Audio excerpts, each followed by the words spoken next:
Hi everyone, Darren Hunter here with Michael Sanz. This is the Outsourced PM podcast show. And Michael, we're continuing on with executive assistants that work remotely. And we talked in episode 33 about Get a Life and how important that is. In fact, we actually snuck Bev in, my EA, who didn't know she was being recorded. When I spoke to her afterwards, she was shocked. But I said, if you were coming in and I was giving you a task and you knew you were being recorded, then you would have acted differently, right? And she said, yes, you're right.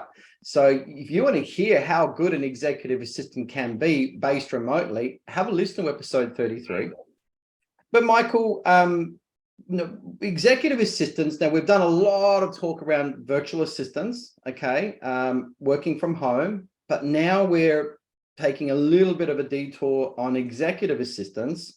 Why do you feel the industry needs executive assistants? Well, what's the problem you're trying to solve? Why can't they just employ someone locally to come in and work with them and get them organized and take the load off their shoulders? Why don't they do it that way? Yeah, it's a great question. And I guess we've spoken to a lot of people across the globe around outsourcing. And, you speak to the business owners and they say, oh, we need some back office admin support for our team because the team is so busy. And, if I was free, I'd be front and center. I'd be out bringing in new business. I'd be doing this. I'd be doing that. But I need to free up my team. And it's one of the things that resonated over and over and over with the business owners saying that if they had more time, and, I've had an EA for a long time. You've had Bev for over a year. As business owners, we can fall into the trap of busy being busy. And there's not many business owners out there that I speak to, I guess in a real estate setting too, right? We speak to sales principals and property management principals, and they just get caught up. They come into work, they do their emails, they're on their diary, they're taking phone call after phone call after phone call, they're dealing with their staff, they're not able to train their team. Like, as a manager and a department head, not being able to invest the time in your team to help upskill and train them is a huge thing that the team misses out on. But again, the principals are too busy. So as a business owner, having someone to catch us when we fall is a no-brainer. Like Darren, my EA, she has to check all my emails and all my diary before I even start moving in the morning. So I know all the important emails have either been responded to, actioned, set aside for me, and all the low-level emails have either been deleted, unsubscribed, because I get hundreds of spam emails. Me too. I'm just pounded with that. They find my stuff on LinkedIn and they just send me all this stuff. Oh, totally. And then diary management, and then it goes on to discussing what we've got on for the day and what I need done. But also, there are emails that come through from all around the world saying, "Hey, Michael, can we catch up on such and such date at such and such time?" Having someone to autonomously know my diary, respond back to them, say, "Yep, it's booked in for you, Michael. You've got to be here at this time." It's a life changer. Anyway, Dennis and I, we travel not as much as you travel, but when we travel, it's nice knowing that we've got someone who's looking at comparables for travel insurance, comparables for flights, comparables for hotels, or if we need to be somewhere and something needs to be arranged, someone's looking over it. One of the best comforts for us is we're on the plane, 15 hours, 20 hours, our emails are being attended to, and where they're sleeping and watching movies and everything's still happening. And it doesn't stop, and you haven't got this massive workload when you get to the other end, which just causes anxiety. I remember just spending so much time getting bogged down in my emails, just deleting and answering and sorting and all of that stuff, just grinding me down. And even just booking appointments, messaging someone, waiting till they get back. Oh, how does this day suit? Oh, okay, I'll send you an email off.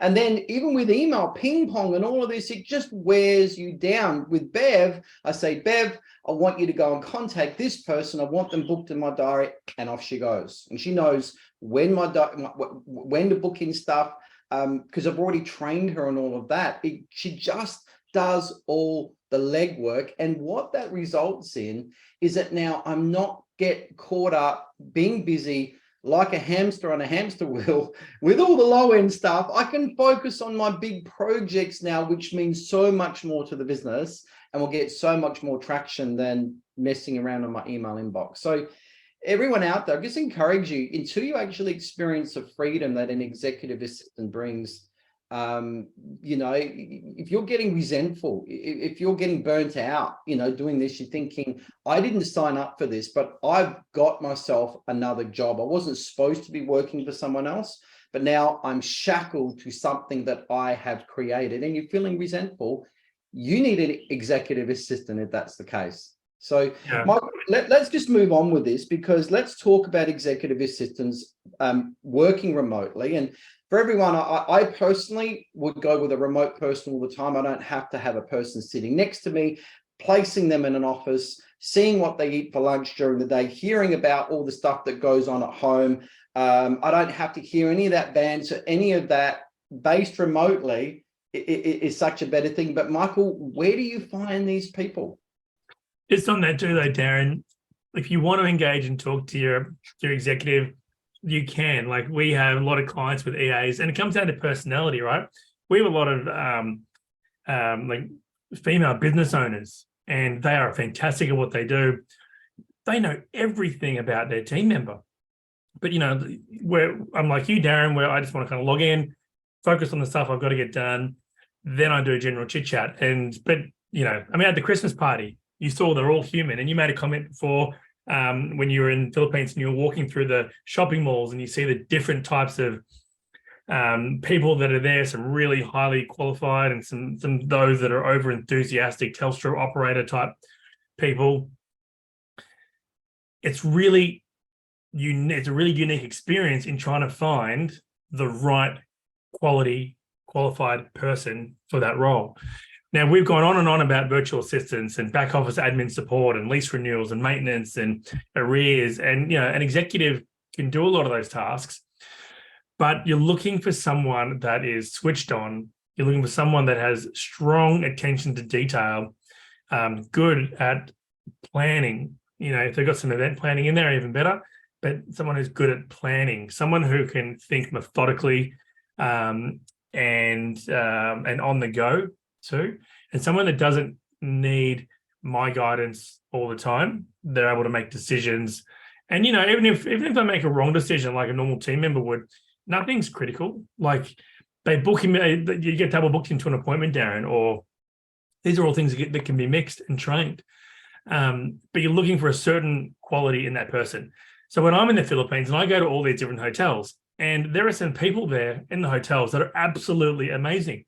And I ask them, are you happy? Do you like working here? Because you're looking for this quality. I mean, we had a girl who came to our Christmas party, Vic Ann, and, she just started being an executive, and she was working in the BPO. She is so human, so friendly, so bubbly. And you can just see that she's going to be molded into an excellent EA. She's already placed with someone now, but,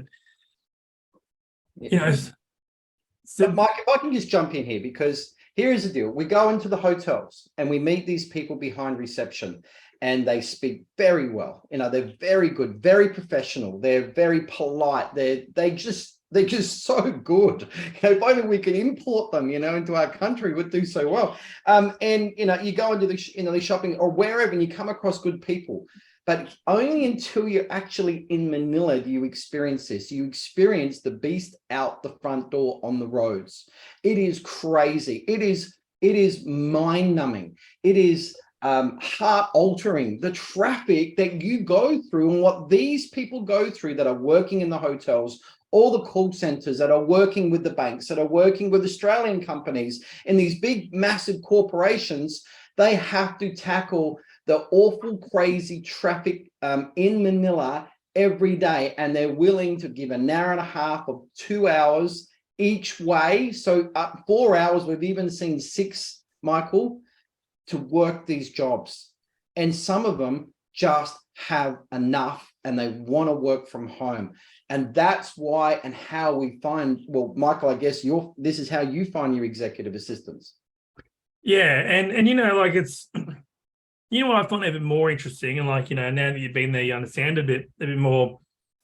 And I was talking to someone the other day who runs a very good operation. They've got a team of VAs. They've never spoken to them, right?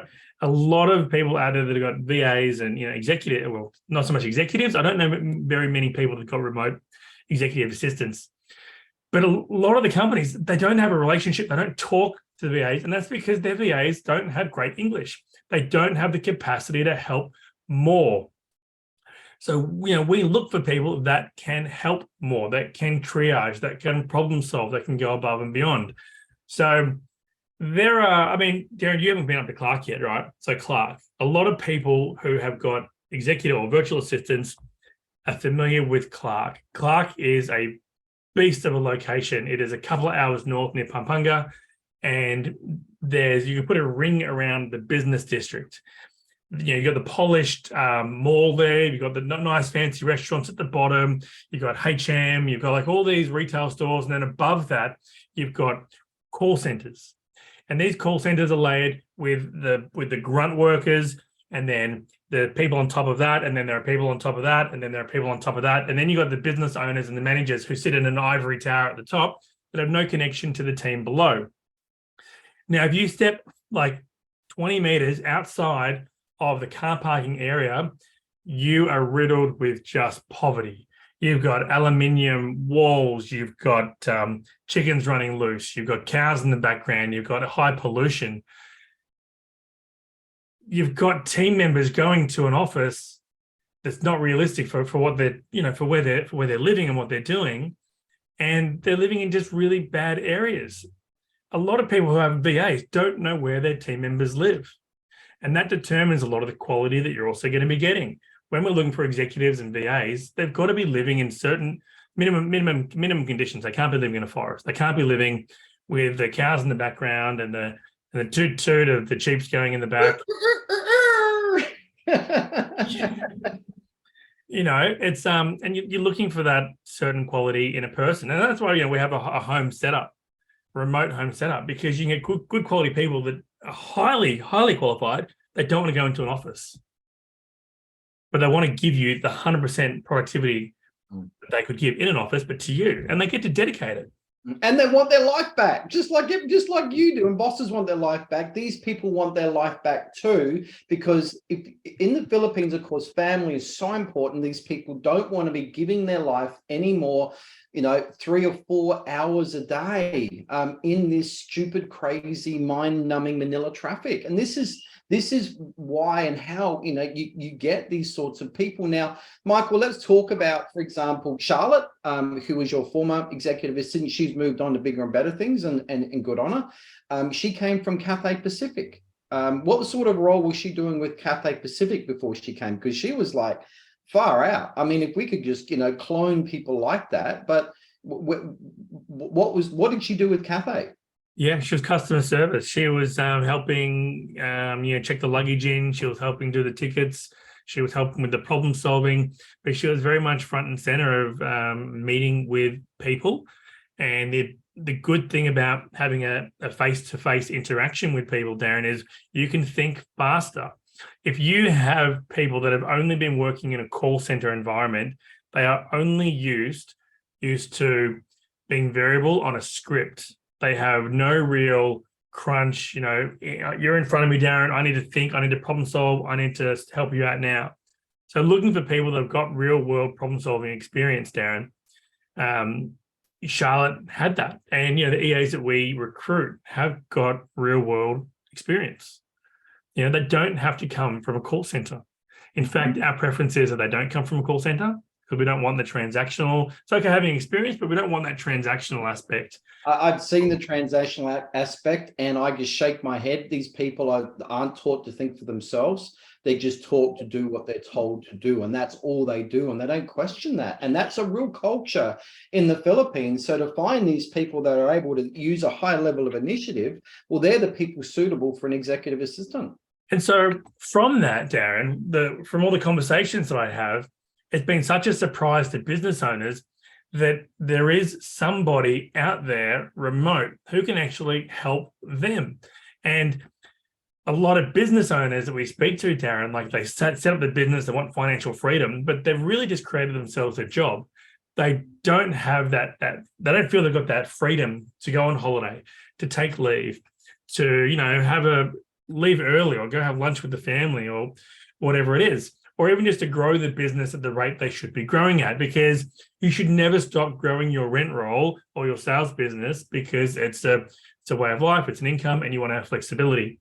We've spoken to people in the US, in the UK, Australia, New Zealand, and when you raise the prospect, we can help. We can help recruit someone who can handle your diary. They can handle your email. They can even handle buying you movie tickets and booking that restaurant around the corner for you on your anniversary and sending a card.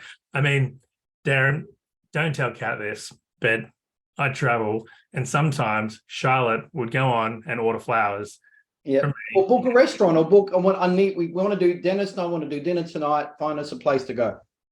Yep, and it just gets done. Like, it just gets done, but it means that we can focus on the high level, the high level tasks. Now, at the moment, we have a new EA started, Chris, and she is amazing. She's fantastic, such good enthusiasm.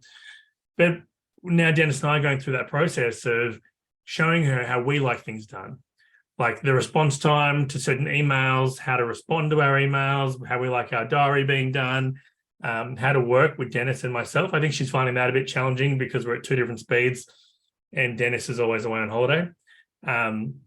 So we're going through that whole training element of a new EA. And it's not scary and daunting, Darren. It's just me now parting my wisdom and what I prefer onto this person and showing them how to do it and giving them the time to be able to do it. And here's the point, everybody. They are working for you too. They're just not sitting next to you.